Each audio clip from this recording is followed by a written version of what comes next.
Hello, it's great to be with you. If you're wondering why you're seeing a picture of an open Bible, it's because we're having some video problems and we'll be listening to audio this week. Well, as we're talking about the kingdom of God, we're going to spend the first couple of days talking about our response to earthly kingdoms and to the leaders that God has placed over us, even in secular society. You see, many Christians give themselves permission to show disrespect and dishonor toward leaders if they feel those leaders are not making God-honoring decisions. Well, this attitude is very unbiblical and, in fact, a very ungodly attitude. The truth is that the greatest leaders of the Christian church, Peter and Paul, both wrote about respect for and honor toward leaders that God has placed over us, even in secular societies. And if you're a person who says, well, wait a minute, I don't believe that a particular leader, whoever that leader might be, is making God-honoring decisions, that doesn't change the call biblically for us to show them honor and respect.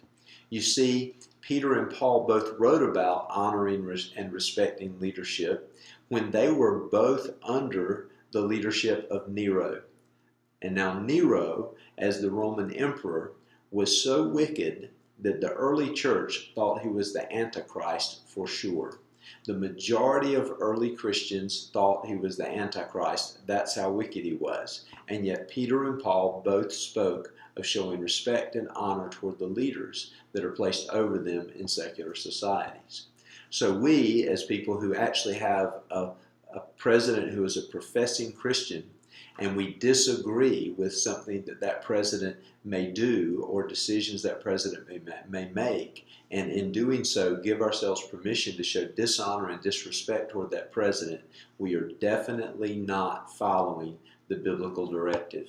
What you'll learn as you read is that it's extremely important for us to show respect, because if we are to have any influence in the society over our leaders, over those within our society, then our respect for our leaders is imperative in order for us to exercise that influence. When we begin to show disrespect and dishonor, we lose our influence over our leaders and over those they lead.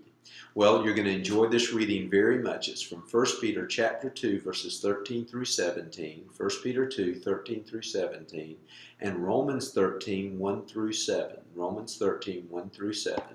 And learn what both Peter and Paul said about showing respect and honor toward leaders. Well, God bless you as you allow the Lord to speak to you today, and I'll look forward to being with you tomorrow.